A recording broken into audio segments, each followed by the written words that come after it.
हाय नमस्कार मंडळी, शुभ सकाळ. आणि आज आहे शनिवार आणि मी निघालो आहे आमच्या मारुतीजवळ बजरंगबली गावाच्या खाली. तिथे मूर्ती आहे, पूर्वीपासून मूर्ती आहे तिथे. दर शनिवारी वगैरे पायाला जात. आता निघालो आहे, चला मग तुम्हाला दाखवतो.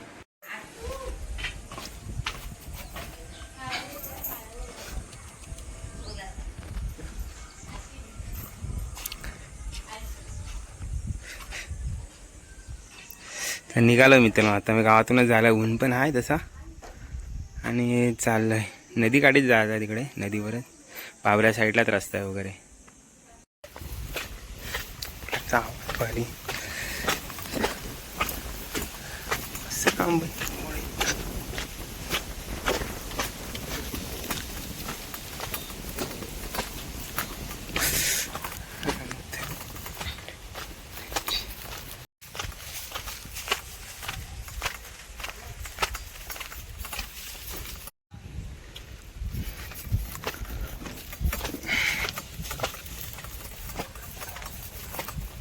शाळेजवळ आलो आणि तिकडे नदी पण आहे आणि इकडे बोरिंग वगैरे आहे आणि चाललंय. अरे आमच्याकडे पाण्याची काही कमी नाही, सगळं पाणी वगैरे असतंच. मे मध्येचा महिना असला तरी आमच्याकडे पाणी असतं. पाण्याची काय नाही.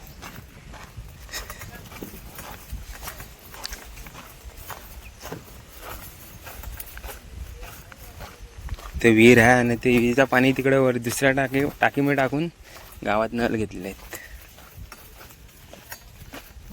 गावचे पायवाट एकदम ही झाले, तोडत वगैरे नाही ना, वाडी वगैरे पूर्ण ही झाले. रस्ता पण नाही इकडून. इथून हा रस्ता आहे ना पाबऱ्याला जातो, शॉर्टकट पाबऱ्याला 10 मिनिटात. कच्चा रस्ता आहे, अजून अर्धापर्यंत बनला आहे आणि अर्धापर्यंत बाकी आहे. इथं नदी असे, नदीनेच तिला तिथे मूर्ती आहे आपल्या बजरंगबलीची. आणि ती मूर्तीच्या बद्दल सांगायला गेलं ना तर मूर्ती आपली आमच्या गावातली लोक आणि आमची अशी सर्व गावाची लोक पिढ्यानपिढ्या पूजत आलेले आहेत. 350-400 वर्ष झाले असतील त्या मूर्तीला. तशीच म्हणजे अर्धी असे आपली आडवीच आहे मूर्ती. ती ते का मंदिर बांधतात, मंदिर का नाही बांधला ते अजून मला काय माहिती नाही. आपल्याला काही जास्त वगैरे घ्यायचं माहिती नाही मूर्तीबद्दल. आणि सर्व आज शनिवार असल्यामुळे आजूबाजूच्या वाडीतील लोक वगैरे येतात. पाबऱ्यातील चापेवाडी, चिचोंडे, गायरोणे आणि आमच्या गावातील सर्व लोक दर शनिवारी पूजा करण्यासाठी येत असतात. आणि मूर्ती अशी आहे, मसला तालुक्यात एकच मूर्ती अशी एवढी मोठी आहे. काही लोकांना एवढं माहिती नसेल, पण आम्हाला माहितीच आहे. मूर्ती वगैरे धुवायला वगैरे येत असतात लोक इकडे सर्व. आणि हा पूल आहे, इकडून पाबऱ्यावर जातो आम्ही. कातल आहे ना, त्यामुळे इकडे सर्व धुवायला वगैरे कपडे धुवायला येतात मे मध्ये. आणि सर इकडे मी पोचलो आता त्या जागेवर. इकडे आमची मूर्ती आहे ना बजरंगबलीची, पिढ्यानपिढ्या पूजत आलेली मूर्ती. ते इथेच आहे, बोतल्या मी घंटावर बघू शकता.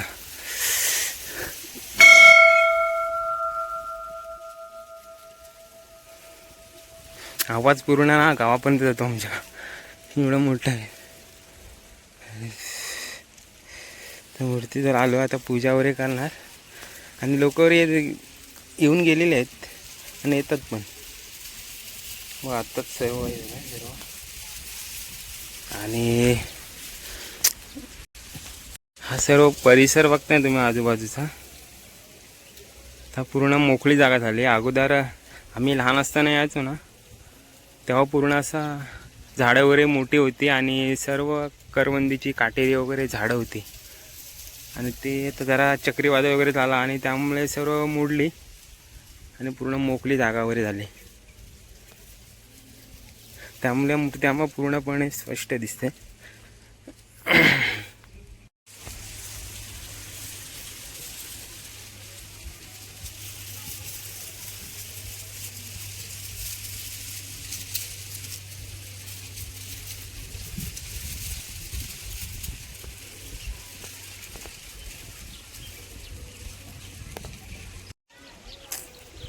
तुम्हाला प्रश्न पडला असेल की मूर्ती आडवी काय, तर याचं मला काही जास्त काय माहिती नाही. पण गावचे लोक पिढ्यानपिढ्या पूजत आलेले आहेत.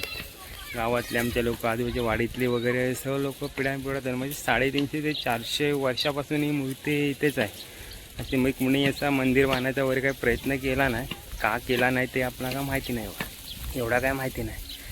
पण तुम्हाला माहीत असेल जरूर कमेंटमध्ये सांगा वगैरे. आणि पूर्ण इकडे एक समोर वळतात ना तुम्ही, ते कातल आहे म्हणजे पाणी वगैरे येतो पावसाळी. इकडे आम्ही लहान असताना वगैरे यायचो मस्त. म्हणजे इकडे नदी आहे, इकडे धुवायला कपडे वगैरे माणसं वगैरे येतात. मग आता आपण पूजा वगैरे करून घेऊया.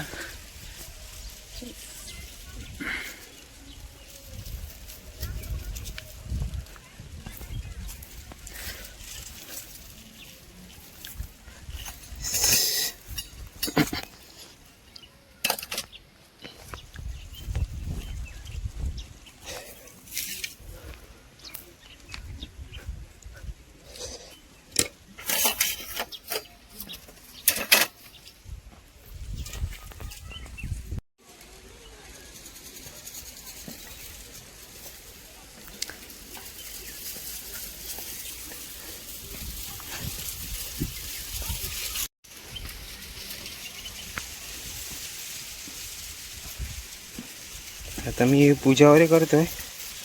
जास्त माझ्यात कधी मी एकटाच आलो आहे, त्यामुळे तुम्हाला दाखवू शकत नाही.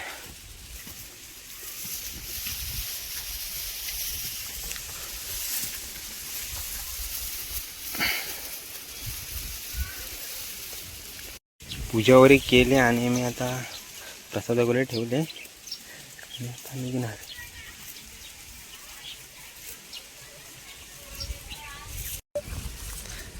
आणि इकडे पावसाळ्यात वगैरे ना हा पूर्ण पाणी वगैरे वरून येतो आणि पूर्ण पाणीच असते. इकडे मूर्तीच्या साईडला पाणी येतं, मूर्ती पूर्ण पाण्याने हे होते, पाणी वगैरे येतं मूर्तीवर, तरी पण ती मूर्ती तिथेच असते. सर पावसाळे वगैरे तुम्हाला व्हिडिओ आलो ना तर व्हिडिओ दाखवतो. पूर्ण पाणी असतो या साईडला. आता पाणी होतं जरा, आता मे मध्ये झालं ना त्यामुळे पूर्ण कमी हे झालं आहे, सुक्का पडला आहे. मूर्तीबद्दल तुम्ही बघितलात ना तर मूर्ती बजरंगबलीची मूर्ती अशी आडवी आहे आणि काही तिचा भाग जमिनीखाली आणि काही भाग जमिनीवर आहे. आणि जर ती पूर्ण आहे की नाही आम्हाला पण माहिती नाही. मला तर काय माहिती नाही, पण काय माहीत कुणाला माहिती असेल ह्या गोष्टी ते. आणि मूर्ती आहे ना पूर्ण अशी कातळामध्येच आणि खरं कातळ वगैरे तुम्ही बघू, कातळ वगैरे आहे. आणि मूर्ती पण कातळा कोरी वगैरे म्हणजे कुणी कोरले वगैरे असावी पूर्वी काळामध्ये वगैरे असं. आपल्या 350-400 वर्षापासून आधी त्याच्या पूर्वीपासून आहे, म्हणजे त्या कोणतरी कोरले असावे. एवढा का आपल्याला माहिती नाही, तुम्ही समजू शकता. मित्रांनो मी आता निघालोय, पूजा वगैरे केली आणि एकदम तुम्हाला मूर्ती बघून जर काय वाटत असेल कमेंट करा जरूर. काय माहिती असेल तर ती पण आम्हाला सांगा, आमच्यापर्यंत पोचवा. आणि व्हिडिओला लाईक करा, शेअर करा, पीके कोकण यूट्यूब चॅनलला सबस्क्राईब करा, जेणेकरून तुमच्यापर्यंत व्हिडिओ नवीन पोहोचू शकतो. आणि मी पावसाळी आला ना तर तुम्हाला पावसाळी आल्यावर तो व्हिडिओ दाखवतो. सर्व साईडने पाणी आणि हिरवगार आणि कोकण आपलं सर्व भरून जातं आणि मूर्ती पण खूप छान दिसते. पावसाळी टायमाला आलं तर जरूर तुम्हाला दाखवतो. चला मग घरी. आणि इकडे ना सर्व शेती वगैरे होती तर करायचे लोक वगैरे. आता सर्व ओसाड जमीन वगैरे टाकतात, तुम्ही शेती वगैरे जास्त करत नाही. त्यामुळे तुम्ही सर्व शेतांची अवस्था काय झाली.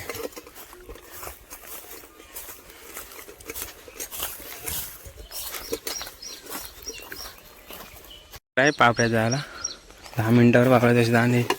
ब्रिजला पण म्हटलं 10-50 वर्ष झाले असतील, त्यामुळे ते जरा कमी झालं. ते बकऱ्या वगैरे चावायला येतात पाबऱ्यातील लोक वगैरे.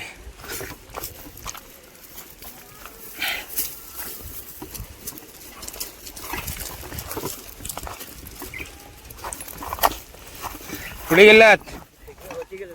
हो आपला आता मारुती जवळ इकडे शानवार आहे ना, नदी वगैरे आणि वाडे वगैरे आहेत. इकडे आपले असे लोक येतात बकरी गुरं वगैरे चरवण्यासाठी. नदीला पाणी वगैरे आम्ही मासे वगैरे पकडायला ना इकडेच येतो. आता जरा मे महिन्यानं जर पाणी कमी आहे, पावसाळ्यात भरपूर पाणी असतं.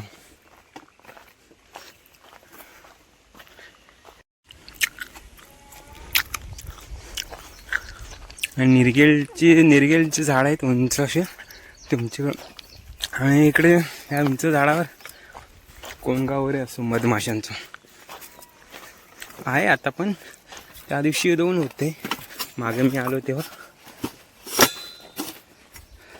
आता पण असलं तर मी दाखवतो तुम्हाला. तर आता काय किती करतात ही लोक करतात. दार वगैरे पेटवले ना, भाजवण चालू झालं. तिकडे आहे मधमाशा पोला, बघूया झूम करून दिसला तर. एक आहे उंच आहे. जर शाळा वगैरे आमच्या इकडे जवळच आहे.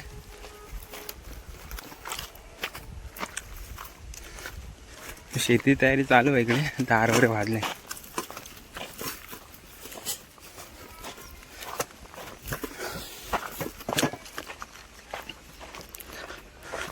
जवळ जांभलं बघ खाली पडलेत वगैरे. तू जांभलं हे पडलेत पण खात नव्हतं. गावाला एवढे भेटले खात पण नाही, पडून फुकट गेले.